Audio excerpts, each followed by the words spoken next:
Привет всем, с вами Сков Михаил. Снимаю видеообзоры про свой Ford Fusion 1.4 2007 год. Коробка механика, я второй хозяин.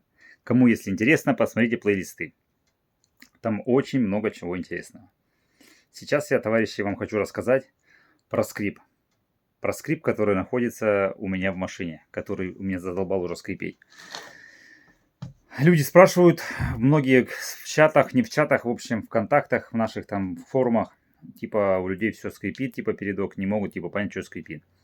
И у меня такая же фигня, короче, я думал, что у меня, когда поменяю шаровые, поменяю рулевые наконечники, это все пройдет. Именно когда вот выворачиваем колеса, как старое потертое седло, по повороту в сторону, короче, это полный капец какой-то.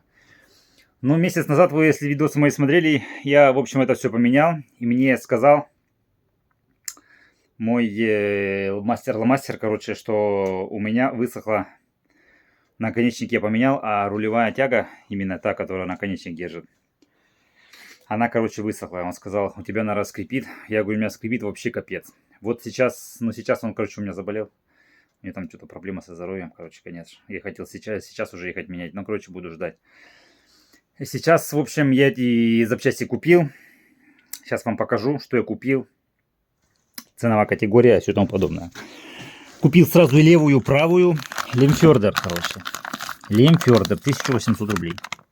У вас может дороже, может дешевле, не знаю. Но везде по-разному. Лемфердер. Левая, правая, короче. Обе штуки приобрел. Кому если нужно, смотрите, записывайте и решайте. Лемфердер, Лемфердер. Вот в таких пакетиках. Ничего нового, ничего старого.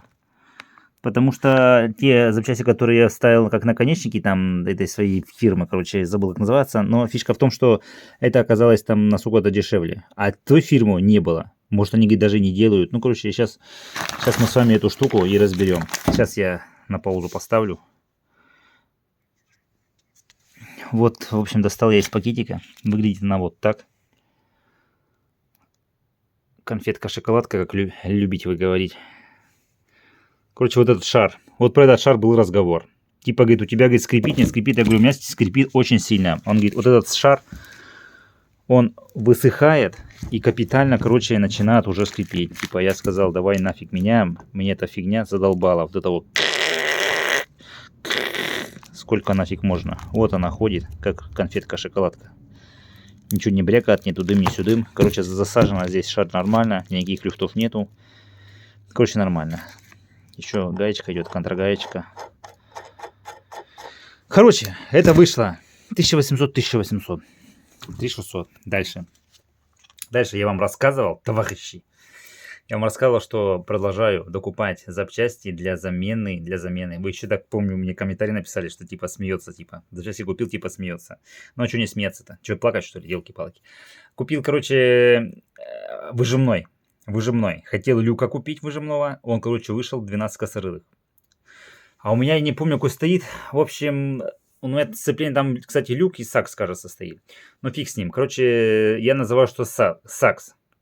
Но когда я заказываю части, мне говорят, что сач. Не знаю, как можете, как хотите, так и называйте. Но я буду называть сакс. Пусть будет сакс. Короче, купил вот. Самый нормальный выжимной подшипник. Вот он. Конфетка-шоколадка, да? Опять я вам скажу. Вообще прямо, сосочка, смотрите. Ну не красота ли, а? Новенькая, да? Короче, около 7000 рублей он стоит. Около 7000 рублей. Останется мне теперь купить только корзину и дисциплине. И все. И в общем, будем ждать, когда у меня совсем сделает померевье. Мое. Ой, елки-палки, упал новый, да, подшипник. Будем ждать, когда сделает померие полностью мое сцепление. Сейчас я ездил нормально, кстати. Не пахло жареным. Так что пока еще поездим. Может, пока докупаю я этот корзину с диском. Может, уже, конечно, придет капец. Ну ладно, фиг с ним, посмотрим. Сейчас, в общем, это была для вас разминочка, товарищи. Фьюженоводки. Коллеги, товарищи, комрады. Сейчас давайте закупайтесь пивком. Наводите кофейку, берите плюшки, попкорн. Следующий видосик. Сейчас сразу его залью после этого видео. начинаю прожиг концевика. Меня это задолбала тема вообще капец. Особенно когда бежишь из машины, когда срочно надо в магазин. Там мне, например, я работаю по электромонтажу. Короче, мне надо бегом, бегом, бегом, бегом. А дверь не закрывается. И стоишь полчаса. Бам-бам, бам-бам, бам-бам, бам-бам. Вы скажете, как так? Как так? Как можно определить? Люди спрашивают, товарищи. Люди спрашивают, как этот концевик типа работает, как он не работает. В общем, я уже рассказывал, что на закрывание дверей, короче, может послужить и багажник тоже. Он тоже может исполнять. Он тоже у нас работает. Но багажник я посадил на зажимную вагу. Вы видели мой видос. Если не видели, можете посмотреть. И фишка в том, что и про багажник я уже могу не грешить. Вон все у меня постоянно типа замутый. Дальше. Правую дверь я прожигал уже, наверное, более 2 лет. Она нормально гоняет. Задние двери у меня не функционируют на закрывание. Как проверить? Легко и просто проверить. Вы говорите, как, например, проверить задние двери, типа люди трясутся. Ну, или у меня отшито старым хозяином, или у меня не было запрограммировано с завода. Не знаю, если честно, не буду врать. Видите, вот. Опять наша машина ни хрена не закрывается. Берем нашу дверь. Сейчас будем с вами это все тестировать. Машина грязная, короче, у нас вот дорога такая, я просто тыршак-тыршаковский. Не закрывается. О, закрылась. Видите, закрылась. С 4-го раза дверью щелкнул. Так, в общем, фишка в чем?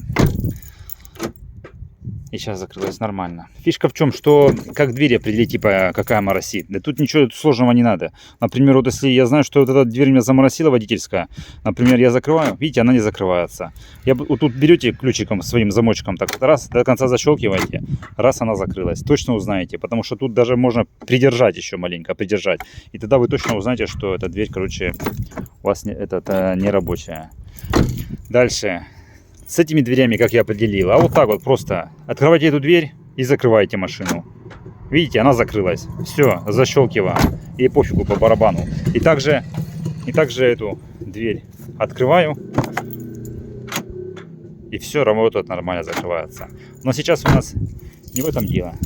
Сейчас у нас проблема с водительской дверью, товарищи. Буду сейчас прожигать и все буду рассказывать. Расскажу про цепь, как я собираю, потому что по поводу прожига концевиков очень много вопросов. Очень много вопросов. Сейчас разжую всю цепь прямо от А до Я. Куда чего буду заталкивать, засовывать, что буду соединять. Прям будем сейчас с вами вживую. Ничего не буду монтировать. Короче, воткну сейчас прямо при вас. Бабахнет, бабахнет, не бабахнет, не бабахнет. Посмотрим. Поехали, ждем видосик.